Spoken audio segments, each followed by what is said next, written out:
So I started a job when I was about 5 months pregnant. So that's about halfway through. And as I started this role, I learned that we were going to be getting a visit from the Office of the Inspector General and within about a year. And that when they came, they were going to be reviewing the mandatory trainings that the person who's in my role should be completing with our staff that are required. And that the role had been empty for 2 years. So I onboarded, which took quite a while, and hit the ground running because I knew I'm going to be out on maternity leave with my first child. And I got to get all these schedules blocked ahead so that when I come back, I can just, knock all of this out. And at that time, I was having initial meetings with all of the suggested parties that people said, well, you're going to have to be able to collaborate with these people to be able to get your work done. And it was sort of like, check, check, check. Okay, met that person. Blocked these clinics, got kind of yelled at one point by someone for blocking some, clinics on a schedule that people had to be in. And in my mind, I thought, this is all about logistics and it can get done. So I went out on my maternity leave, which, to be honest, was pretty challenging. I thought it was going to be this blissful time, and it was not. And was excited to get back to work when it was time. And I just was knocking it out, training by training, multiple days a week, going to different places and, check, check, check, check, check. I was finding though, in these trainings, I would be meeting with the mid-level manager of the people I was coming to train, and it just kind of felt like they were checking the block too. This is mandatory training. There wasn't this buy-in. I was teaching people about evidence-based communication skills. I was so excited. They were gonna love this because then they would be able to meet the mission of their job more effectively and probably have more fun at work. But when I got in those rooms, I would see people staring at me with this kind of disgust at having to be at this training when they have so many other things to do. And inside feeling like this is not meaningful. People don't really want this. So after probably about a month of just going, staying late at work, having to finish things up, having a newborn at home, so also navigating motherhood, I was exhausted. I was finding myself more cynical about the work that I was doing and feeling that low self-efficacy, all of the hallmarks of burnout. And I was walking out of work one day and ran into a friend and mentor. His name is Doug Sloan. He had been in the Army for about 20 years before he left and came to service at the VA, and he'd been in the VA for about 10 years. And when I tell you, he is just the embodiment of joy. When you see him walking around, he is not burnt out. He's worked in federal service for over 30 years and is invigorated. And so I talked to him about how I'd been feeling and the struggles I was having. And Doug gave me some really powerful advice and let me know how he's been able to stay in so long in a bureaucracy without feeling that he can't make a difference. The first was about the power of boundaries, having, the end of the day become a ritual. And the other piece of that ties in with humility is that we have interconnectedness in this system, and that the connection we build with other people is the foundation to getting anything done. That the relationships that we build will impact the speed at which we can execute. And he just, pointed out some little tweaks. how he talks to people when he passes them in the hallway. He doesn't just say, hey, how are you? Fine, fine. Okay, how are you? Cool, bye. When he passes people in the hallway, even if he has no time to stop, he'll say, hey, I'm so happy I got to see you. I hope you have a great day. And genuinely mean it. When he has a moment to check in with someone before a meeting, he's going to ask them about that concert that they went to that he knows about, or their new grandchild. And he genuinely has a heart to care for people. So I wanted to share that story as I opened up, because that allowed me to face the work I was being challenged with in a new way, and partner up with Doug to do a lot of work with other people in the organization we were in to feel more connected to their sense of purpose and their team. So this is kind of the introductory slide that you might see, and you could put facts about yourself up on a slide. For me, yes, I'm a psychologist. I'm currently president of Kentucky Psychological Association, and I have a fellow psychologist that was also on that board with me, Lolly McCubbin. I am the marketing chair for Society of Consulting Psychology. I'm, of course, a professional affiliate, Center for Positive Leadership. At the top, I put some fun things in, those like quick facts. I'm a mother of 3 daughters. They're 9, 6, and 3. The second was born in my car. That's always my fun fact of a story people don't believe. And then, like, to get to know me, I'm a fan of karaoke. I like to practice yoga, which someone in the room has taught me before. So these are like fun facts, right? But do you really know me based on this? Probably, you don't know me if you've never really gotten to spend time with me. And I think if we put facts about you up on a screen, I'm not going to really get to know you either. So we've got to do more than that. We have to do more than be a collection of facts and roles. We have to know about people. So the first thing I want you to do is just think back on the favorite job that you've ever had. And I want you to recall, at what point in your life you were in that role. What made it special? And I'm going to make this an interactive sort of, event. So think about the people that you worked alongside and what type of interactions you had that fostered your relationships. Does anybody want to share maybe what was their favorite job? It doesn't have to be the one you're in now. It doesn't have to be your professional role. I worked in an ice cream shop. I worked in restaurants for years. I had a lot of fun teams I've been a part of. Who has a favorite in mind? Yes, I'm going to go to that table back here. Park ranger. Park ranger. What was it about that job that you felt made it so special? The connections with other rangers and just the visitors in our parks and things like that. Connecting to the other rangers and the visitors, the people you're serving. Someone over here. Yes. I was at a movie theater concessionaire. Ah, movie theater concession. What was it about that job that invigorated you? It was like a little cool kids club of nerds. Yes, you found people and had a sense of belonging. That nerd culture. Oh my gosh, I love it. Anybody else a favorite job of mine? Yes, back here. School counselor. School counselor. What was it about that role? Just helping little girls who look like me navigate. Yes, that sense of purpose. Having the representation that you are providing to little girls like you and being that person that maybe you would have loved to connect to as a child. How inspiring. Every day being able to connect to that. And right here. I worked at a roller rink and I did laser tag and mini golf, and my favorite part about it was I got to facilitate a good time. All right. So your work was allowing others to have the fun that you could provide in that environment. Roller rink and laser tag. So we all work in different spaces, and we might not all be in a place where we get to play laser tag or facilitate others doing that. Some of the work we do might even be, disheartening and hard, and, there are parts of it that can be a challenge. But I just want you to think back, and in this moment that you're in right now, express a sense of gratitude for the positive relationships and experiences along your career path that have led you where you are now. All those little touch points, the people along the way.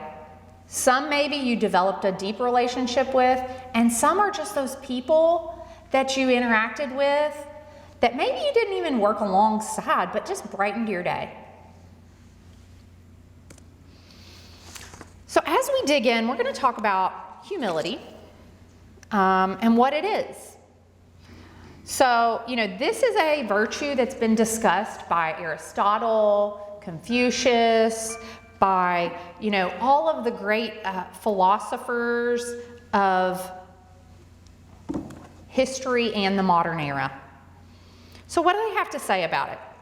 I can tell you humility is not the opposite of arrogance, which might sound strange. There is a spectrum, and humility falls in the center. So you might say it is a virtue between two vices. And I like to think of this spectrum in a horseshoe shape, because the two ends of the spectrum are actually closer together than you might think about the type of, underlying emotions, thoughts, and potential behaviors that will result. So on one end of this horseshoe, we've got folks who are self-debasing. They might see themselves as inferior. They might feel weak. They might have low confidence. They might be very dependent on what other people think. They might have that sense of imposter syndrome that is popping up, which I kind of struggle with, because a lot of times systems and society can be what is actually perpetuating imposter syndrome, so it's not just on that person. But there's this sense of just really trying to put on the mask. We all wear masks. And on the outside of the mask might be, I'm okay, I know what I'm doing, I'm confident. But on the inside of the mask might be a fear that you're going to be found out, that you're a fraud, that you can't cut it, that this, is too much. And then on that other end, of course, is that arrogant side. Someone who maybe has so much pride or ego or vanity that they have an inaccurate perception. They believe that their impact might be broader than it is. They might, have a challenge being open to feedback. And so what Aristotle would call the golden mean is the center between these two extremes. So humility is an accurate self-perception, understanding both your strengths and your areas for weakness, potential risk, potential growth. Being open to feedback. Being able to share your own fallibility with others. Being able to appreciate the strengths and the expertise of the people around you. And you can't appreciate it if you don't notice it, if you're not aware of it.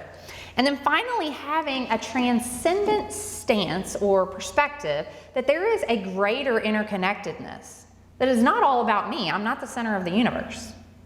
Which, we start out there. Babies, kids, that's where we start.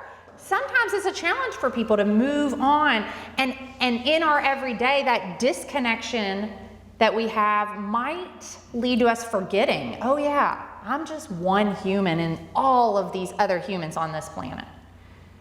And I am interconnected. So, I also want to say that this can be shaped and expressed within social systems of our life, and it also impacts our neurobiology. So there are, ways that we might practice cultural humility. There are ways that we can be impacted by the way we were raised or by the systems that we've been a part of. And so being able to recognize we have room to grow is a good place to be. I want to share this with you. It is the U.S. Surgeon General's framework for workplace mental health and well-being. This was designed after research looking at 160 million people in the U.S. workforce. And it, points out the factors that are systemic that can impact workplace well-being. And you'll see here what I really want to point out is it's centered on worker voice and equity. Why would the Surgeon General be concerned about workplace well-being? Well, I can tell you that in a post-COVID world, the epidemic that we are having in the psychological practice is loneliness. So 81% of workers want a workplace that would support their well-being. But 44 million Americans, when they asked, reported that in the prior day, they felt lonely most of the day.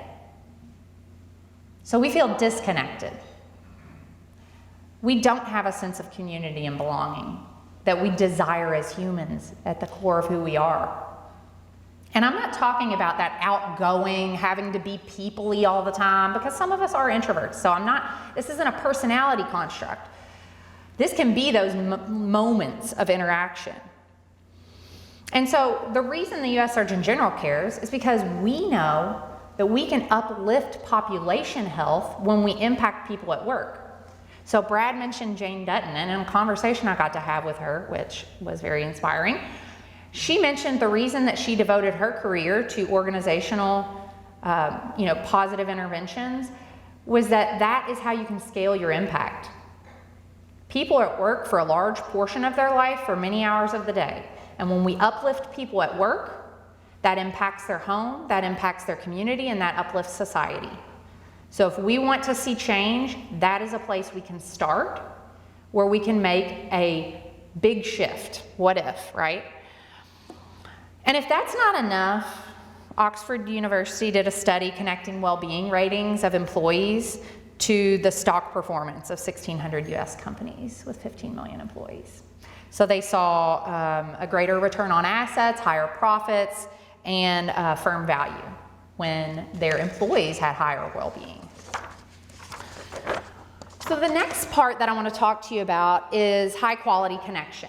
The most important part of what I'm going to do today is in activity, because we have to practice this. And so Jane Dutton coined the term high-quality connection. These positive interactions, they could be a minute. I'm talking very brief. But these times when we connect with another human and we feel seen, energized, and uplifted. This could be in the grocery store line. This could be as you're walking into work and interact with the person at the front desk. This could be even over virtual modalities. Sometimes it's in a chat form. Sometimes it's in a phone call. Sometimes it's a note. It could be asynchronous. But in that moment, you feel seen, energized, and uplifted. And we know that these short-term dyadic interactions have mechanisms that we can enhance. So there are cognitive pieces to this, being aware of others, being able to understand the impressions we might be having based on our nonverbals and that, we're picking up from them, being able to take their perspective, the emotional aspects of these high-quality connections. So if you've ever heard of Barbara Fredrickson and the Broaden and Build theory, when we experience positive emotions, we are more able to learn and expand our cognitive outcomes. Practicing gratitude, being able to mimic the emotions that we are experiencing with the other person we're interacting with and have that sense of warmth. And finally, there are behavioral aspects. So these are pieces we can practice: respectful engagement, task enabling, and play, which we'll be talking about. This is all very important in the context of the setting you're in. So I would encourage you to improve high quality connection. But when we do this on an organizational level and we shift culture, that is where we can truly see an impact. So psychological capital is a research term, and when we're talking about humility, Bradley Owens, who does a lot of research, says that humble leaders are essentially self-transcendent. They have successfully tempered or tamed the ego and embraced a leadership perspective that seeks to elevate everyone. So that sense of the greater good. They're teachable, eager to learn, and willing to see themselves accurately and able to praise those around them. They foster in their workplace hope, efficacy, resilience, and optimism. And how lovely that that lines up with the scientific definition of psychological capital. Being able to foster in others those components of hope, being able to see potential, confidence or self-efficacy, opposite of burnout, right? I can do this. Optimism, being able to attribute some events Externally, this is something that won't last forever. It's not all my fault. And also having an internal ownership of maybe some things that are going well.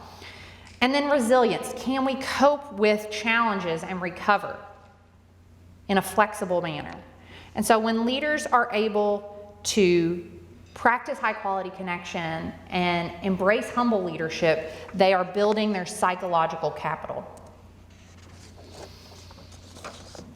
So before we dig into our activities, I really wanted to emphasize that your brain is a tool for you, and our brains are amazing. And one of the greatest skills, as you can see noted here, is the ability to have that perspective taking, to think about the minds of other people, to understand them better. But one of the problems we have is that we are overconfident. We think we can read minds. We might be bogged down in our relationships because there's this interpersonal kind of mush, and we feel like we think we know what the other person experienced, and then we're thinking, feeling, and doing based on, our story, which can lead to distrust, which can, just kind of get in the way. And so I'm going to hopefully help you to practice some behaviors that can help you to have more clarity, genuine connection, and an ability to execute with other people and build momentum. So our first activity, I want you to pull out the humble leadership generator, which has some of the definitions that I've talked about, but I really wanted to be able to walk you through this tool. And to be able to start building humility, the first piece of it is having an accurate perception of self, strengths and weaknesses, fallibility. You are not an expert in everything, but all of you are an expert in something, including your own experiences.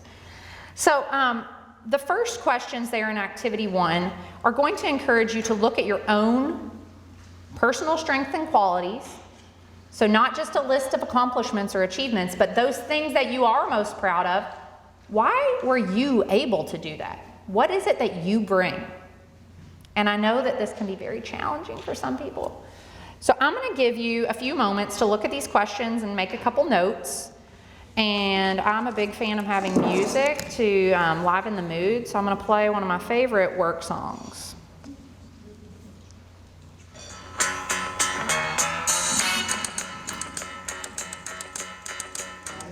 All right, I'm going to call you all back together, and I love it when I start to hear the rumbling in the room of interacting and making connections.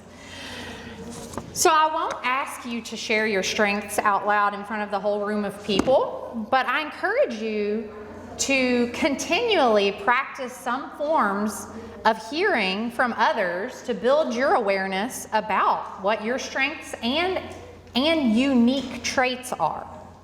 So we use a whole host of assessments. In my practice, I like to use Strengths Finder. I like to use the Hogan Assessment Suite. 360 assessments where we can get information from colleagues and direct reports. All of that is data, but you have data in your everyday life as well. You get performance feedback, you can ask for feedback. But being more aware of both sides, the things you struggle with and the things that you do really well, is important. And you can leverage those and also mitigate your risk of derailing career because, personality can get in the way if we know that these are potential pitfalls. So also you want to be able to see the strengths around you, to recognize and defer to the expertise of other people. If you are in a leadership role, you cannot do it all. Servant leadership is not being able to do everyone else's job and pick up the slack every time and know about everything. It is about being able to uplift everyone and having the psychological safety that they can share with you what they need. And yes, you're willing to step in when you can, but it is not about being a martyr. So next, I'm going to be talking about enhancing your everyday interactions, which is activity 2. And for this one, we're going to end up moving around the room a little bit. So there are some tips here on enhancing everyday interactions. So being able to intensify, increase, or improve the quality, value, or extent of your interactions. And again, if you're an introvert, I don't mean you have to be around people all the time. I don't mean that, you know, the number of minutes a day that you interact has to increase. But if we could take the interactions we already have and, you know, be able to make them more high quality, then they can invigorate us and uplift the others that we are present with.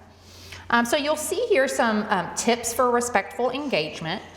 In this activity, I want you to partner with someone at a different table. So find someone else in the room, and I know sometimes that's hard, but I have a hope that you will all find someone, and if not, come find me. There's going to be two people, so a dyad. Person one, whoever wants to do it, share about your most meaningful times that you connect to your sense of purpose at work. And person two, don't ask questions, don't jump in, let them speak and try to practice your active listening. Let them know that you genuinely want to hear their story. And then give them a reflection on what you heard from them. So you might highlight, hey, this is a personal strength I hear from you, or that's really important to you, or whatever it is. Just at the end of the 2 minutes I'm going to give them a reflection back, and then switch roles. Okay? So your instruction is you've got a minute for the first piece of finding a person, share about your most meaningful times you connect to sense of purpose at work. And if you're person two, try to wait, don't speak, don't have a question, don't think of what you're going to say, just listen, and then give a reflection at the end, and then I'll have you all switch. So let's go. I feel like we just uplifted the energy in the room.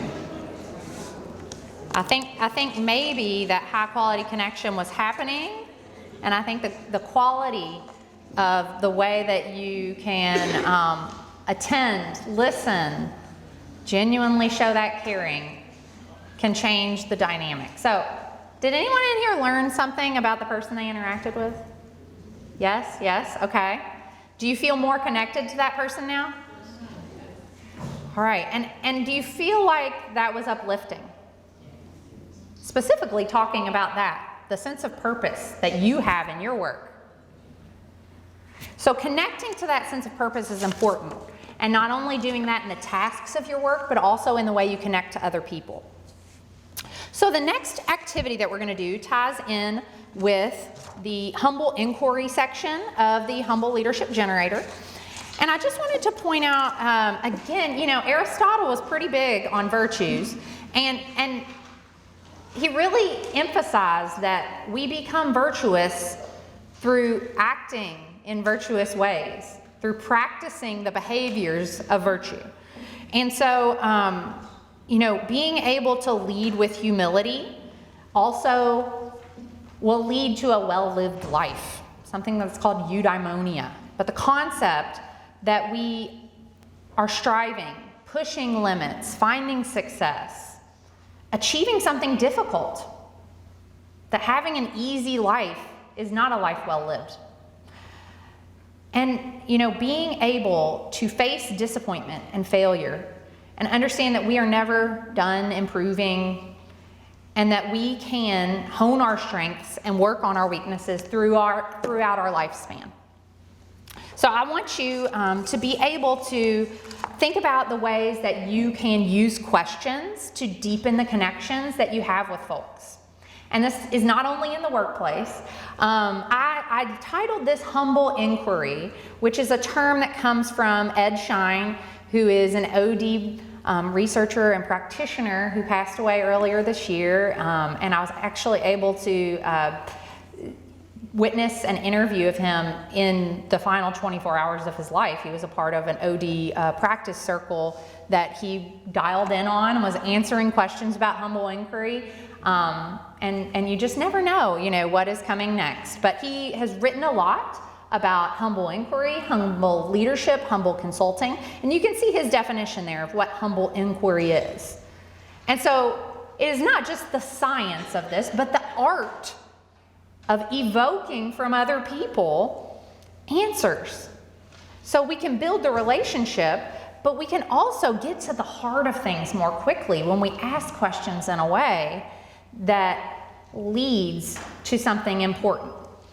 So in this next activity, you're gonna again partner with someone at a different table. I think it's nice to shake it up a little bit and interact with people we don't already know.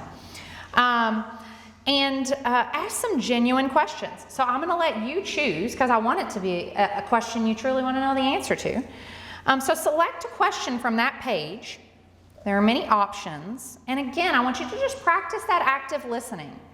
So, being able to visibly see through things like eye contact that you are present with the person. Being able to remain open to hearing their answer, and being able to understand that they have some expertise that you may not have that they can share. So, in the exercise, you might be doing this with people that you work with, that are on your team, or that you're leading. But again, we can enhance the questions that we are able to ask of any person that we interact with. So I'm going to give you another song's worth of time, and I want you to find someone new that you can partner up with, and you don't have to ask the same question of each other, but select one on that page of humble inquiry and practice being a humble listener while also being able to express some genuine positive attributes about yourself, your workplace, or any other answers you may have. So let's go. Let's practice. Thank you all for participating. I really am grateful for you all to be here. So I'm wondering, in that 3.5 minutes, that's all it took, what did you learn about someone else? Yes, Brad? Chelsea just bought a Harley Davidson. All right. Awesome. Something new, right? She has a helmet and she is blinging that helmet out. It is Amazing. I got you, girl. Anybody else? What'd you learn about someone? Yes. I learned that me and Michelle are the exact same person. You felt a sense of representation in someone that aligns to you in some way. Yeah, it was wild. It was really wild. So It's amazing how that happens sometimes. Melissa and I live on the same street. We figured that out after we were both being presenters on this. And another one of our Center for Positive Leadership affiliates lives the next street over. So we're just like having a Tyler Park neighborhood positive leadership cluster. Anybody else, something you learned about someone? Yes, Rachel Carter. It's my little sister.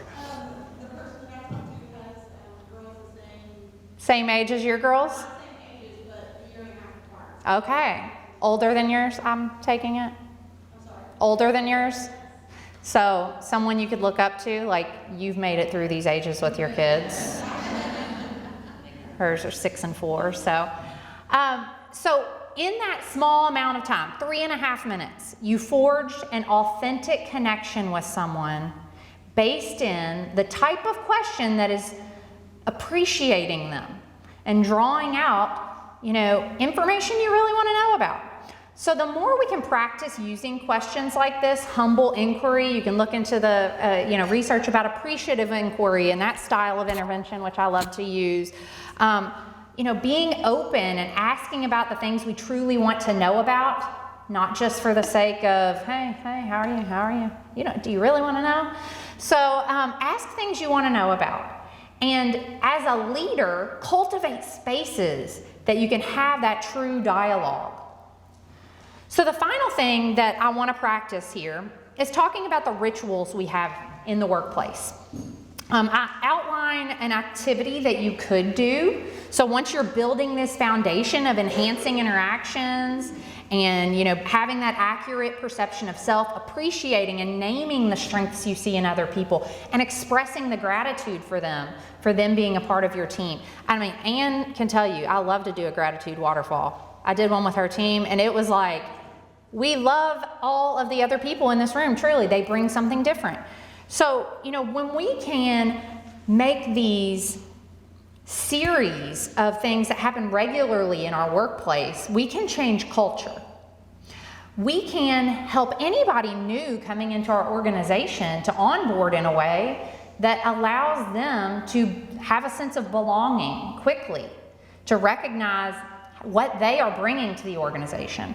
And so, you know, I outline a way that you can do this with your teams, but for us here today, I want us to think about the established rituals that you might already have in your workplace and come up with one out-of-the-box idea. It can be truly just, you know, wave a magic wand and everything's great. Let's do something wild. How can we radically uplift workplace well-being and performance? How can we shift culture? We can cultivate fertile spaces so that there is psychological safety and continuous process improvement and innovation. So I want us to do this as a big group here.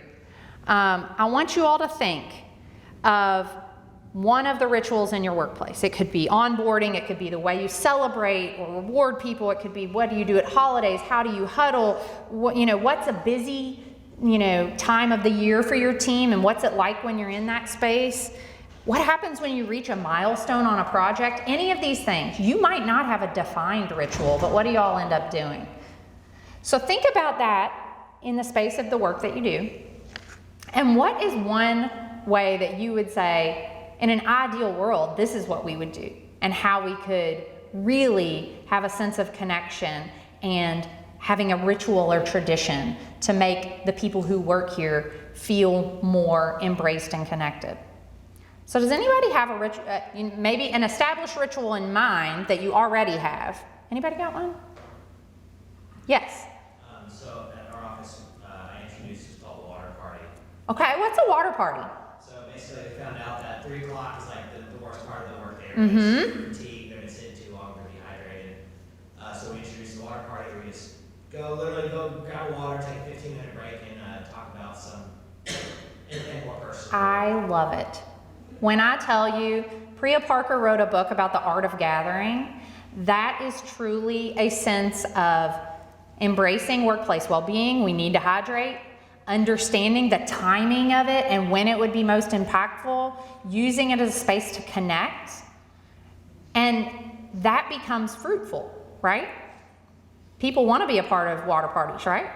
It spiraled out of control because the whole office started doing it. Mm-hmm. It got me in a lot of trouble, but it was a lot of fun. Really? Okay, so you know, sometimes there's good trouble. It worked really well though. Everybody really enjoyed it, and that's the thing. Everybody enjoyed it, and all the managers said, "Where's everybody going?" And I said, "We're going Oh, to the yeah. party." And I became public. I'm gonna hit on that point very next slide. So, anybody else? One more ritual. Let me think about, because we don't have a ton of time. Anybody else got a ritual that you know you'd love to tweak in your workplace? Yeah. Oh yes. So I'm a bar manager at a restaurant. A bar manager. And it's pretty common, like at the end of every shift, all the servers, the bartenders all kind of gather, we're kind of one of them, we're closing out, and it's kind of an informal ritual like that's where you vent. Yes. Complaining about customers you've had, the managers that messed up, or what they're doing, like whatever, like that's like that shared bonding experience. Mm-hmm. I think it's important, but I think it'd be helpful to tweak it to share like a little bit more positive, like kind of have a balance. Like, Oh, yeah. not all be like this is the greatest thing ever, but introducing a little bit more of like, hey, I actually had a cool customer that was very helpful and gave you a little leeway. Yeah. So you have an end of the day ritual of gathering already, but it maybe is bogged down in the validating and connecting on the shared sense of, wow, this part of it was really hard, which is important. But it might be nice to also highlight some things we were grateful for with each other or maybe a customer. Me and my kids like to do something that I cannot claim because I stole it from a very good friend of mine who Ann also knows, where we share a rose, a thorn, and a banana at the dinner table. So rose, what went well in your day, thorn, what was hard, and a banana is something silly. So that is just always helps us to connect after feeling very disjointed. So I'm going to close out here and, oh, I'm sorry, I forgot to switch the slide then. The point you brought up, don't miss the managers. I won't harp on this, I think you all know. If we do not embrace mid-level management in the culture shift that we are embarking on to radically uplift well-being, they might not be able to make the shifts that we would like to see. They can't understand why a water party would ever benefit the metrics we're, trying to achieve. So make sure that they are a part of implementation. Lift them up. What are their strengths and how can they be a part of the change? And please connect with me. So I have cards out front if you prefer that. My LinkedIn is at the bottom of your Humble Leadership Generator. My information is here as well. Again, my name is Patti Weiter, and I hope that we can build a high quality connection. Thank you all.